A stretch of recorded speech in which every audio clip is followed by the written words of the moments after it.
So what's your name? Daniel Colloms. I am 20 years old.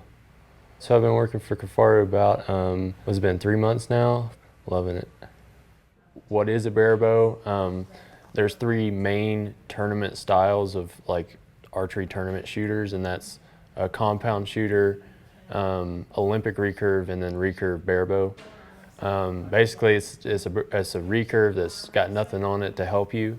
So you're just instinctive, or you're using the tip of the arrow to aim with. You can add weights and make it as heavy as you want, but the weights can't be, there's actually this circle that your bow has to pass through, destrung, at all the World Archery Tournament. So it's like 4.5 inch circle, and so anything within that circle is good, but if it gets bigger than that with stabilizers or weights, then you're disqualified. So you got to get that right.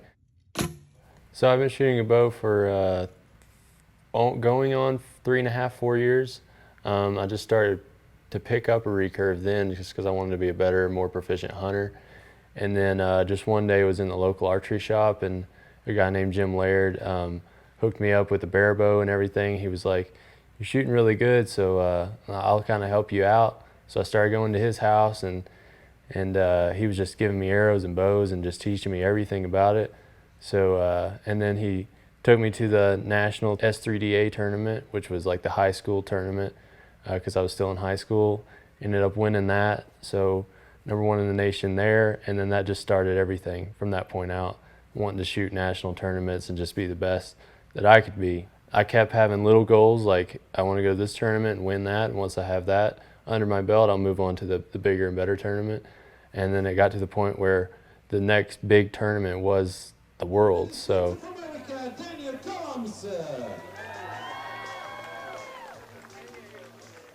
the tournament, it's been going on since I believe the 60s, and it's every 2 years, and it's pretty much, it's like the Olympics. Like there's tons of countries there. It's held in sometimes in America, sometimes in Italy. I believe it's been in Switzerland, places like that. So it's all around the world, just whoever wants to host it at the time.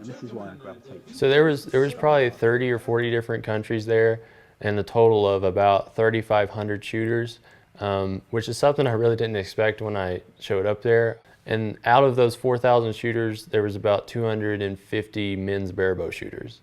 Once I made the team, it's kind of a little weird at that point, because you're like, well, now I'm going to Italy and going to compete with the best in the world. Going into training for it, really, I didn't shoot a whole lot. Like people around here were like, you're only shooting like 50, maybe less than 50 arrows a day. But what I found in training in the past was I'd already built my shot and built my form. So really what it was is just maintaining form, maintaining mental strength during my practice sessions, and just taking time on every shot to make sure it's the best shot it can be, and really thinking about it. When I first started barebow, I was shooting like 300 arrows a day, just trying to build my shot and build my form. But once I got that nailed down, it really goes into the mental side. And the mental side is where it's all at in a tournament that big.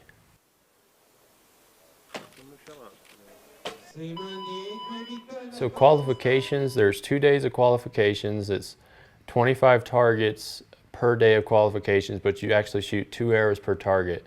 So that's 50 scoreable arrows, and then a 11's perfect, and then a 10. So an even score would be 500. And the top 16 after qualifications go on to eliminations. And I finished, after qualifications was over, in 4th, heading into the 8th rounds, semifinals, quarterfinals, all that fun stuff.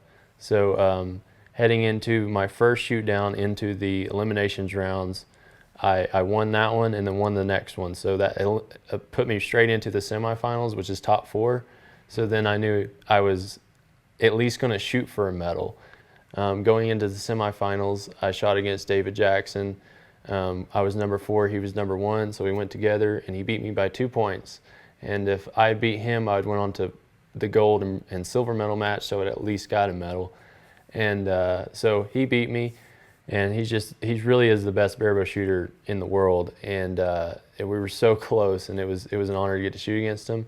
But that put me into the bronze medal match to go against Italy's home guy. I can't pronounce his name, but he had the home advantage. Everybody was screaming for him, and so we shot for the bronze medal match, and he beat me by a couple points. So I ended up at 4th in the world, and again, to shoot against those levels of shooters is super cool. But he's done it again, back to back world. There was like 5 of us that were really up there at the top, and really like scores were going back and forth going into the first and second day qualifications. So yeah, it's really anybody's game up at that level. But yeah, the biggest names, just like a Levi Morgan in compound here in America, David Jackson is that guy in 3D barebow worlds. So it's kind of crazy as a 20-year-old going to shoot against guys that when I started were the biggest names, and now you're like right there in that group of the top 5 in the world. Like guys, David Jackson, Garcia out of Spain, David's from France, and Frederick Lomar from Sweden. It's crazy to shoot against those guys as a 20-year-old, and they're all 40, 50, and it could have been anybody's game right there at the end. David Jackson for the 2nd time in a row. I was exclusively recurve until like February when I was down there in Texas hunting all day with Aaron, and he picked up a compound after being on the recurve train. And I was like, hey, let me shoot that thing. So started shooting it, and I fell in love with the compound. So I made a goal to make the world team.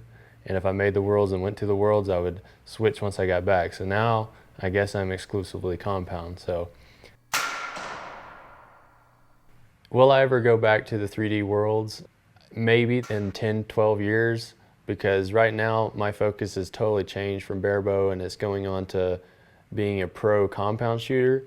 And that's my goals right now. So maybe one day I'll get burnt out on compound and switch back to barebow, but probably not likely. Advice for a younger shooter, really, it's set your goals higher than you think you're able to achieve. When I first started out, Dwayne Martin is the best barebow shooter in America, and I didn't think I could ever get on that level, at least not with a lot of years of training.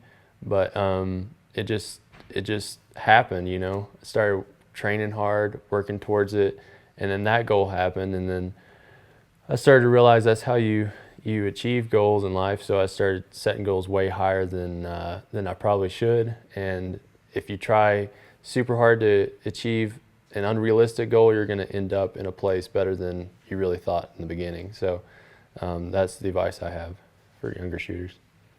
Cool. I think that's good. Sweet. That went a lot better than the last time. Yeah, it was really good.